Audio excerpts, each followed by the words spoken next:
Wapres Maruf sebut tahun 2020 jadi periode terberat industri pariwisata global. Wakil Presiden Maruf Amin menyebut tahun 2020 menjadi periode berat bagi industri pariwisata global, termasuk Indonesia, sebab sektor ini menjadi paling terdampak pandemi COVID-19. Ditunjukkan dengan penurunan drastis jumlah kunjungan wisatawan.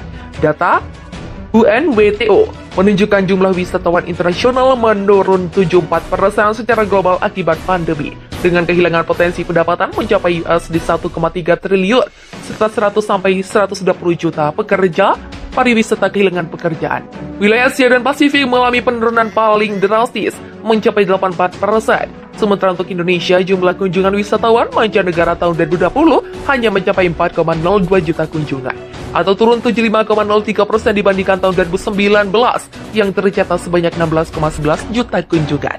Tahun 2020 menjadi tahun yang berat bagi industri pariwisata global, katanya dalam peresmian pembukaan Global Tourism Forum 2021 Rabu 15 September. Baru sadar, masa pandemi menjadi tantangan besar bagi sektor pariwisata untuk dapat bangkit dan kembali berkontribusi terhadap pendapatan nasional. Pemerintah juga mencatat adanya perubahan tren pariwisata pasca pandemi, yaitu destinasi wisata alam terbuka, tidak terlalu ramai pengunjung, serta concern terhadap faktor kebersihan, kesehatan, keamanan, dan kelestarian.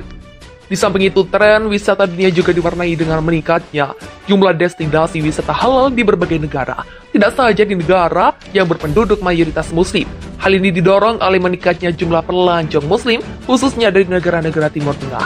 Sejalan dengan tren dunia dalam mengembangkan Paddha, maka wisata halal pun mengembangkan konsep pemenuhan aspek kebersihan, kenyamanan, dan kesesuaian dengan tuntutan agama. Jelas dia.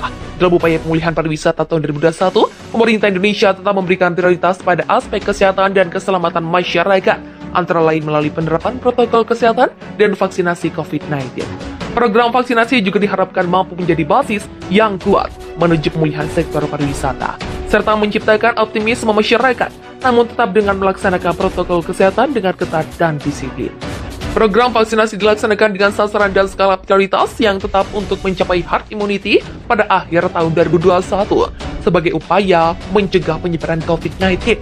Ditargetkan 77% atau sekitar 208 juta dari penduduk Indonesia dapat divaksinasi. Hal ini akan menjadi game changer bagi sektor pariwisata. Tanda Maruf. Pembangunan ibu kota baru. Said Didu, ambisi Jokowi agar ada legasi agak susah direm. Ex-Sekretaris Menteri BUMN, Muhammad Said Didu kembali menanggapi rencana pembangunan ibu kota baru.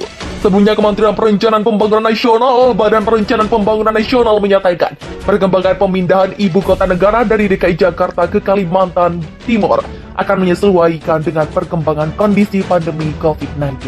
Dengan kata lain, Bappenas telah menegaskan proses pemindahan IKN tetap berlanjut meskipun di tengah pandemi.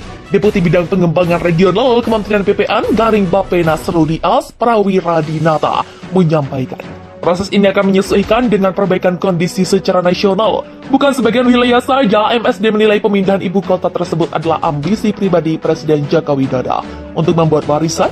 Sepertinya pembangunan ibu kota baru adalah ambisi Presiden untuk meninggalkan legasi. Dalam visi dan misi yang disampaikan Presiden pada 2019-2024, itu tidak ada kata rencana pembangunan ibu kota baru, malah isu tersebut sebenarnya muncul pada periode pertama. Ujarnya dilansir melalui YouTube MSD Rabu 8 September 2021. Analisis kebijakan publik ini juga menduga bahwa pihak Kementerian Keuangan sebenarnya sudah menangkat bendera putih dalam perkembangan IKN. Hal ini terlihat dari dijual atau disewakannya aset-aset yang ada di ibu kota lama. Pembangunan di Jakarta semakin tetap dipacu, termasuk proyek-proyek nasional seperti kereta api cepat Jakarta-Bandung, LRT, dan MRT. Kalau ada rencana pemindahan, seharusnya agak direm pembangunan di Jakarta karena akan mubazir. Begitulah tuturnya. Di akhir narasinya, MSD menyatakan bahwa pemindahan ibu kota bukan kebutuhan negara, melainkan keinginan Jokowi. Saya menyatakan ini adalah lebih banyak karena keinginan pribadi, bukan kebutuhan negara. Bapak Presiden ini kalau ada keinginan agak susah diri. Begitulah pungkasnya. Rocky Gerung, PPKM akan berakhir kalau Jokowi hentikan memicu kerumunan. Pengamat politik Rocky Gerung menyoroti diperpanjangnya kembali kebijakan PPKM sampai 13 September 2021. Rocky menduga PPKM akan diperpanjang sampai 2027. Ini namanya PPKM ketengan itu. Dicicil saja padahal bilang saja mau diperpanjang sampai 2027, ujarnya melalui YouTube Rocky Gerung Official Selasa 7 September 2021. Supaya 2024 ada alasan untuk tidak melakukan pilkada dan pemilu. Begitulah imbuhnya. Rocky juga mengatakan, publik tidak tahu dasar apa sehingga PPKM diperpanjang. Tapi soal PPKM ini, kita nggak tahu dasarnya apa. Kalau dasarnya data itu internasional, bilang data Indonesia itu masih dikali 5. Begitulah tuturnya. Bagi ahli filosof ini, publik sebenarnya hendak mendengar alasan kenapa PPKM diperpanjang. Kita mau dengar kasusnya di mana yang bisa menyebabkan PPKM dan dalam soal apa, apakah PPKM itu diperlukan karena kasus bertambah atau karena kelalaian pemerintah sendiri. Begitulah katanya. Jadi kita mau dengar dulu sebetulnya alasannya apa, kenapa diperpanjang. Begitulah tegasnya. Agar di publik tahu apa yang perlu diperbaiki, namun pemerintah sendiri tidak menyebutkan. Supaya di kepala kita tahu apa yang perlu diperbaiki. Kan kita nggak pernah pemerintah sebutkan. Begitulah ugatnya.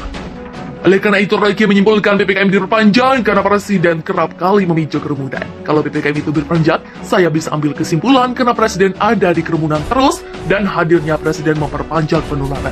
Begitulah terangnya. Sehingga agar PPKM tidak diperpanjang, Jokowi harus berhenti melakukan tindakan seperti itu. Ini supaya PPKM tidak lagi diperpanjang, Presiden jangan ngumpulin massa. Begitulah bebernya lagi. Di akhir narasinya, Rocky mengatakan kebijakan harus jelas. Jadi di dalam kebijakan publik, mesti jelas. Kita nggak bisa dijadikan kambing. Begitulah pungkasnya.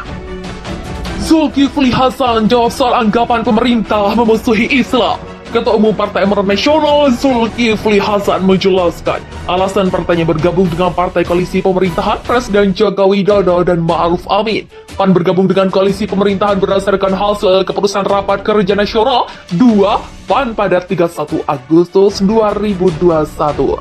Bergabungnya PAN ke koalisi pemerintahan membuat partai pendukung pemerintah semakin kuat posisinya dibandingkan partai oposisi. Banyak pihak khawatir semakin kuatnya posisi partai koalisi pemerintah ini terkait dengan rumor penambahan masa jabatan presiden menjadi 3 periode melalui rencana amandemen Undang-Undang Dasar 1945.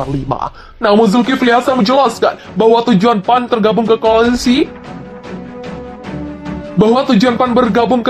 pemerintahan sama sekali tidak terkait dengan itu. Zulkifli Hasan mengatakan, PAN ingin menjadi jembatan yang menghubungkan antara pemerintah dan masyarakat. Secara lebih spesifik, Zulkifli Hasan ingin PAN menjadi pihak yang bisa meluruskan isu-isu yang beredar di masyarakat terkait pemerintah. Kami memutuskan memang kita harus mendukung pemerintah agar PAN ini bisa menjadi jembatan, kata Zulkifli Hasan dikutip Pikiran Rakyat Data dari video di kanal YouTube Akbar Faisal Unkansor pada 2 September 2021. Sebagian masyarakat, sebagian ya berpendapat pemerintah ini memusuhi Islam. Saya katakan tidak sepenuhnya benar. Karena apa? Pak Jokowi mengajak wakilnya Pak Ma'ruf Amin. Itu tokoh Islam nomor 1 di Republik ini. Nomor 2, kalau ada urusan hukum dan macam-macam, jangan lupa mengkopal hukumnya. Prof. Mahfud MD